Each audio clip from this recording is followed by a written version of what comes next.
प्राचीन भारत के एक हरे भरे परिदृश्य में, जहां नदियां बहती थीं और पक्षियों की चहचहाहट सुनाई देती थी, वहां एक राजा था, द्रुपद।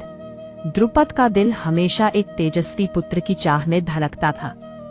उन्होंने अपने महल के आंगन में एक विशाल यज्ञ का आयोजन किया, जिसे पुत्रेष्टि यज्ञ कहा जाता था। ये यज्ञ केवल उन नृपतियों के लिए था जो संतान सुख की कमी से दुखी थे।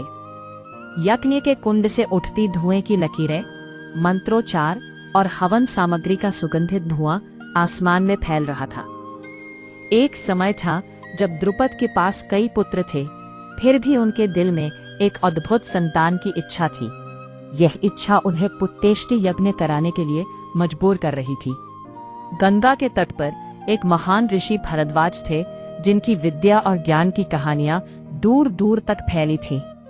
एक दिन जब ऋषि भरद्वाज गंगा के किनारे ध्यान में लीन थे, उनकी दृष्टि घृताची नामक एक अप्सरा पर पड़ी। उसका सौंदर्य और नक्शिख की चमक ने भरद्वाज का ध्यान खींचा। वह उस क्षण के प्रभाव से स्खलित हो गए और उनके वीर्य का संरक्षण द्रोण के कलश में हुआ। द्रोण नाम का एक पुत्र उनके जीवन में आया। बाल्यकाल में द्रोण और द्रुपद में गहरी मित्रता थी। वे साथ साथ पढ़ते थे और खेलते थे।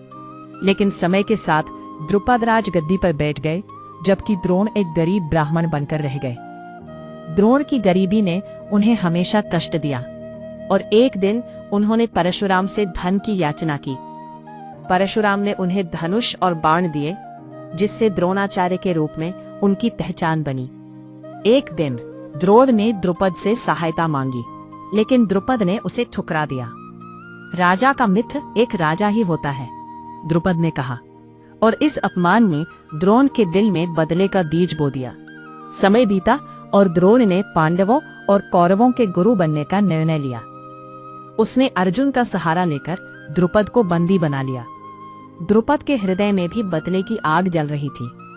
उसने संकल्प लिया कि वह एक तेजस्वी पुत्र उत्पन्न करेगा, जो द्रोण से प्रतिशोध ले सके। इस हेतु वह यज्ञ कराने की खोज में निकला। यमुना के किनारे उसने उपयज्ञ और यज्ञ नामक 2 ब्राह्मण भाइयों के आश्रम में शरण ली। उसने उनकी सेवा की और अंततः अपनी इच्छा प्रकट की। ब्राह्मणों ने यज्ञ करने का निर्णय लिया और जब यज्ञ संपन्न हुआ तो एक आश्चर्यजनक घटना घटी। द्रुपद की रानी स्नान करने गई और जब उन्होंने यज्ञ की हवि को कुंड में डाला तो एक बालक और एक बालिका प्रकट हुए। बालक का नाम धृष्टद्युम्न और बालिका का नाम कृष्णा रखा गया। यह भविष्यवाणी की गई कि धृष्टद्युम्न द्रोणाचार्य का अंत करेगा। द्रुपद ने अपने बच्चों को प्यार से पाला।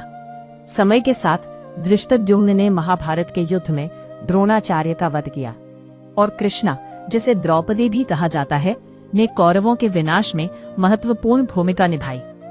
इस प्रकार द्रुपद की संतान ने उनके अपमान का बदला लिया। यह कहानी हमें सिखाती है कि किस प्रकार नियति अपने रास्ते पर चलती है और जो होना होता है वह होकर रहता है।